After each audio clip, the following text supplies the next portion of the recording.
So this next tutorial is to show you how to create texture on your clay.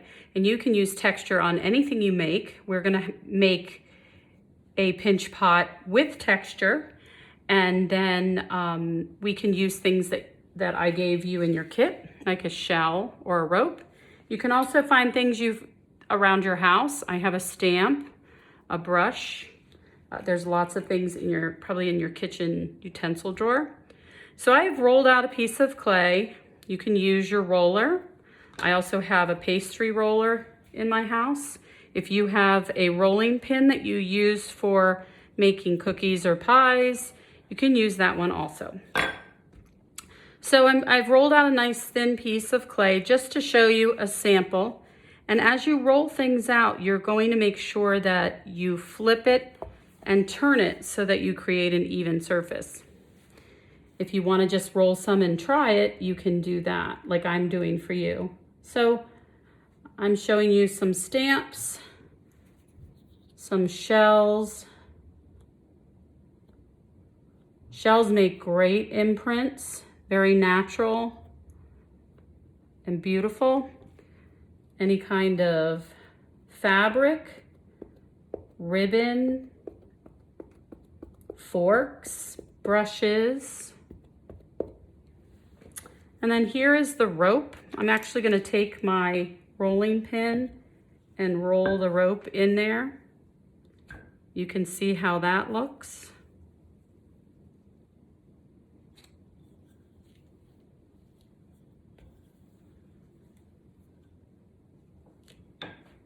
You get some very nice texture. I think my favorite is the shell. You can do the whole shell or just parts of the shell.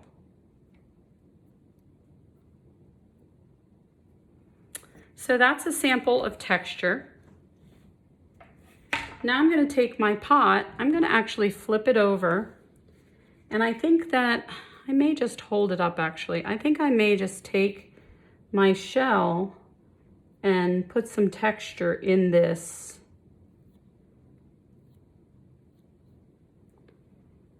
My clay is still pretty wet, so I'm changing the form a little bit, but I'm adding a design, a surface design with some texture.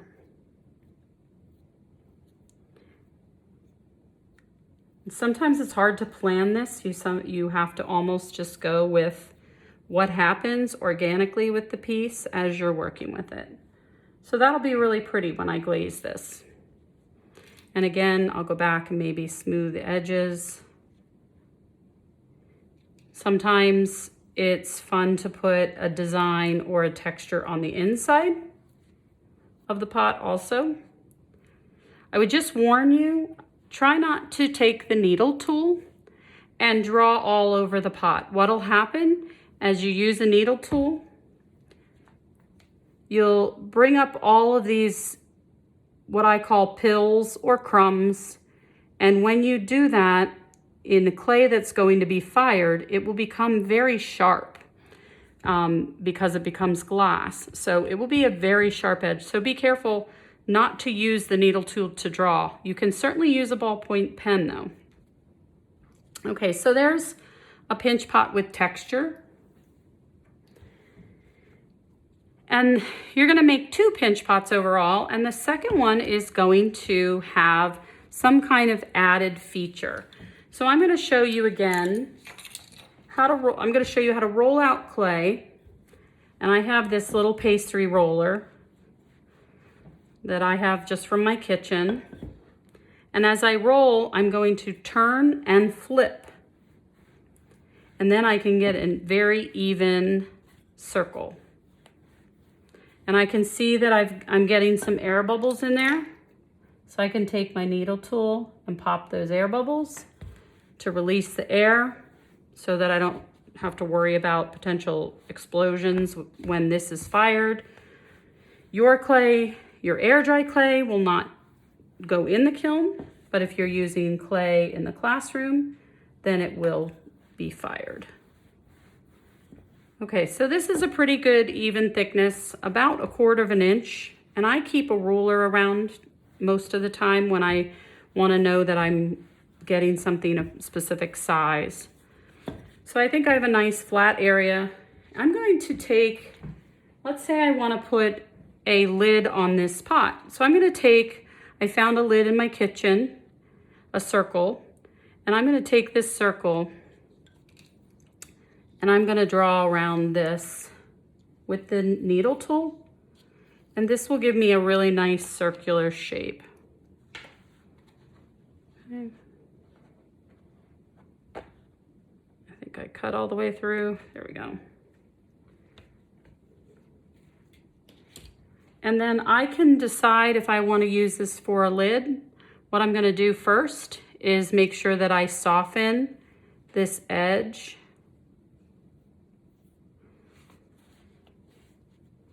With the sponge or my fingers. I want to make sure that nothing is left sharp when this dries. So I want to smooth everything.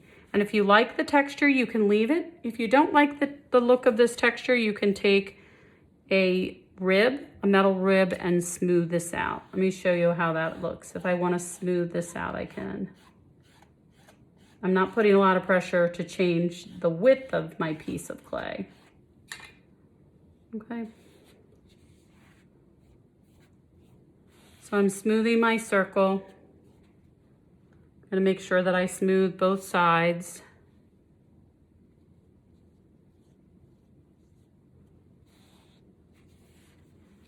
You can see how that really changes the texture.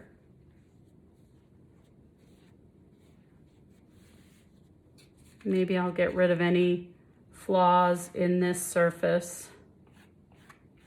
So it looks really nice and neat. Okay. So remember when you're working to keep some kind of, usually a little Tupperware bowl, or you can take a dish, a recycling container, and a container that you would normally recycle, a takeout container, and you can use that for water. So here I have a lid. And then if I want to make a little knob for that, I can just take a ball, and I like to make the shape a nice knob that is actually going to fit my hand really well. Okay, so I made it almost like a rounded cube. And to attach that onto the center of my lid, I'm gonna take something called the needle tool and create a scoring. Scoring looks like a hashtag. And I'm also gonna score the bottom of my piece that I'm gonna attach it to. And if your clay is wet, you can just take some water and then attach it. I scored a little too far. Right like that, and press it down. And then I'm going to leave it like that. You can take, if you'd like to take a modeling tool and go around that to make sure that you've transferred some of the clay from the bottom to the top. That will make sure that it stays. Clean it up with sponge and your tools. Tools are great when you can't fit your fingers in a space. Okay, so there I have my lid. The lid is pretty wet right now. So I have it right like this, and I'm gonna let it air dry on a piece of newspaper for a while. And then if I wanna put it on my pot, I can put it on my pot when it gets a little drier. I'm not gonna put it on now because it's too heavy. It's going to sink. I'm gonna let it air dry for a while. So often you might think of adding another component to a pinch pot, and that might be maybe feet. So you might say, I want this to look like a bowl that you would see at a Mexican restaurant and it holds guacamole. So you could easily make 3 feet and put them underneath your pot. I'm not as fond of the balls as much as I am more of a rounded cube type of figure. And you want them to be the same size.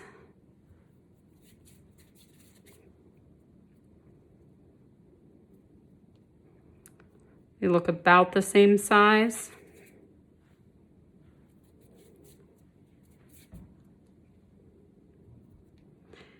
And just like we did with the knob on the lid, you can take your feet, you can turn your pot over, and then you could attach the feet just like you did the knob by scoring each surface,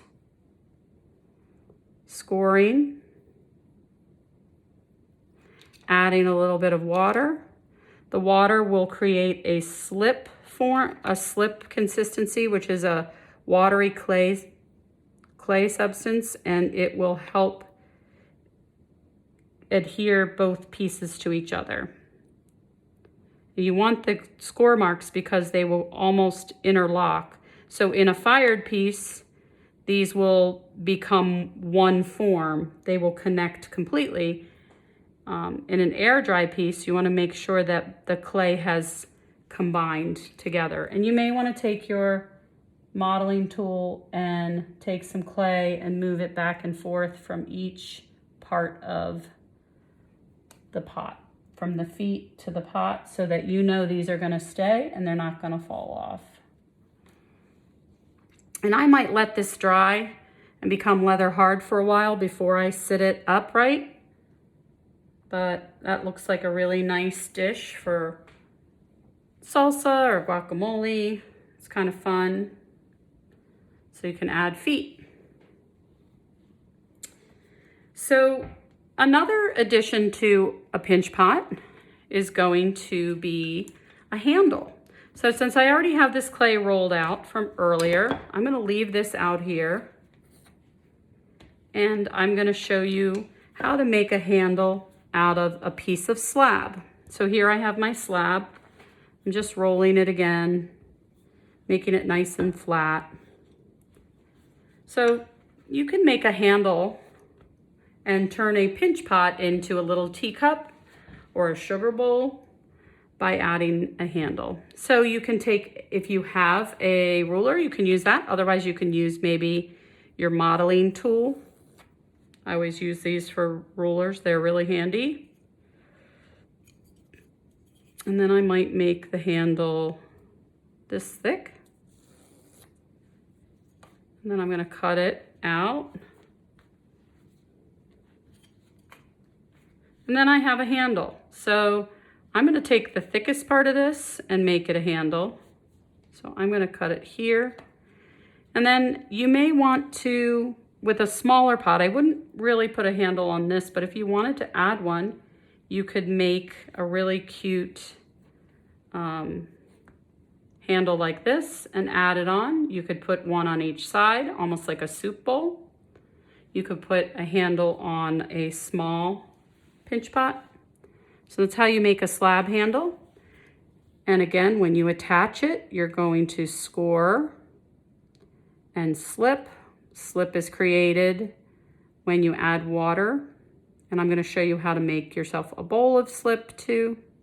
So that's how you would attach your clay. Now there's another way to make a handle if you do not use a slab to start, and you can use a coil.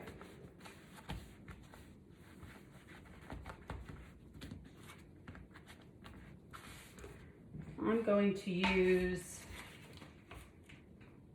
my wedging board to show you a coil so that it doesn't move.